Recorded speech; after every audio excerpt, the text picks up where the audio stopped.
and just put the same amount in each time that I started with, that 1.4 million would have been 30.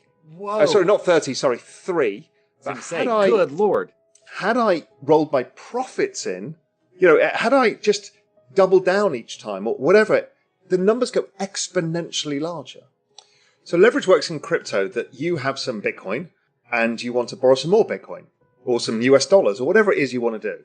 So you will pledge your Bitcoin and your interest payments as collateral. And your interest payments are whatever they are. But what happens is if the collateral falls and the exchange or whoever it is or the DeFi protocol says, oh, it doesn't cover the amount, you get liquidated immediately. There's no negotiation, no, oh, please, no, nothing, just like, boom, out, and you take the loss. Futures markets, which is mainly for accredited or sophisticated investors, it's not an instant liquidation, and that's terrifying, because suddenly, something like the oil price, let's say you've bought some oil futures, what that is leverage on the future price of oil. That's like you would do with Bitcoin. But oil sometimes can go down 10% a day, and because you've got leverage, before you know it, you're losing enormous sums of money. They don't liquidate you. They call you up and tell you you owe them margin. And you can get yourself in a huge mess. So leverage is very scary. The nice way of playing leverage is options. Options is something definitely worth people learning about. And a lot of people learnt on Robinhood, because then you're only putting up what you can afford. If you say, I can afford to lose $1,000 on this bet, it's basically like the instant liquidation thing. And you can only lose the $1,000. But you don't lose your whole underlying position. You just lose the $1,000 you bet on the price of something going from here to there by whatever date. But that's an options bet. Let's talk about it in financial market terms or macro terms. I think there's 3 things you need to do here. 1, income. Income rules the world. Income pays your bills. Income can pay your mortgage. Income does everything. Without income, you got nothing. Income takes hard work. It's hard to get up the ladder, earn more income. Secondly, is you need to have optionality. You need to have things that can pay off. A startup or a hobby business on the side can give you optionality because you can build a business and a business has intrinsic value, plus it can increase your income. And then thirdly is if I've got this income, look for investment opportunities that can change my life. And that doesn't mean being a degenerate gambler. It's like, simply put, if there is a thesis, for example, in cryptocurrency that you and I share, that this is a long-term network adoption of this incredible technology that is exponential in nature and highly volatile, you should be looking at the moments of extreme weakness, the blood on the streets moment, to be buying more. Not on leverage, but just putting your money into it. So if you'd have bought a house after the 2008 crisis, you'd have done very well. If you'd have bought it at the peak, you'll have done less well.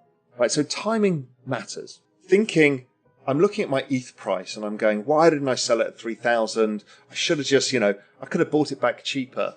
And I know that is a siren song that goes in your head, right? Mental torture. And I've been in this space since 2013. So I went back and looked at my entries and exits and what I did in the past. And what had happened if I just bought and hold? And what had happened if I bought and hold and added when it was this far oversold? So I wrote the first kind of macro strategy paper about the valuation of Bitcoin. I thought this could be worth $1 million. And let's assume I'm an idiot by 90%. It's still worth 100 grand. So this is the best bet I've ever seen. So I held on. And then it fell 82%. And I'm like, wow. But I'd taken the bet and I put money in, was not levered, and I could afford to take the bet. So I just thought, I'm just going to forget about this and just see, because this is a longer term thing. And you don't normally make money that fast and it doesn't normally fall this fast. So let's just see. And then I kind of forgot about it. 2014. And then 2015 starts going up again. And then by 2017, I'm now mentally scarred from an 82% drop. Coulda, woulda, shoulda. I then see confusion in the market about either we're going to fork Bitcoin to 2 different chains. The price is 2,000. I'm now up tenfold. I'm a genius. My macro bet has paid off, sort of. I sell out. It goes up to 20,000 in 3 months later, and I don't mind. I don't mind because I've made 10 times my money. What I did was deviate from my thesis. My thesis was this was a 10-year bet, and I took the money off the table within 5.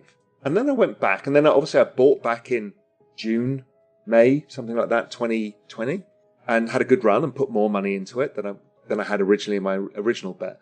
And I worked out that I had, as opposed to just holding my original bet, I used a theoretical number. So I think it was, if you put 10 grand into that first bet, it would have been worth 1.4 million. Wow. By doing the right thing, buying reasonably low and selling reasonably high and, timing the market, that was a small fraction. It was, in fact, I think I made 20% of what I would have meant if I held on. Before we continue, help us clicking that YouTube like button and subscribe now to our channel. This shows the algorithm that you valued this information. And it helps us spread that message. Sharing is caring. And now, let's continue. I have bad news for you. If you're not rich by now, you're screwed. And if you're in debt, you're even double screwed. How so, you might wonder? Well, the sad truth is that you're working your whole life to make someone else rich. The mega corporations, the banks, the politicians, everyone is getting richer. They get your money. And what is even worse, they get your time, they get your life.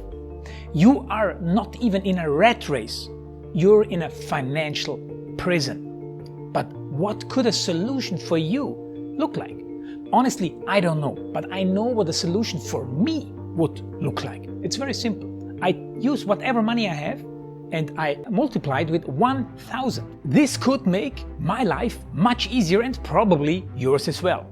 If you have $1,000 available and multiply this with 1,000, I believe that this could solve some financial issue for the one or the other. Of course, if you're ugly, you would have to multiply it with much more than 1,000. My name is Markus Dahn, and this is what I decided to do. I decided to 1000x my money.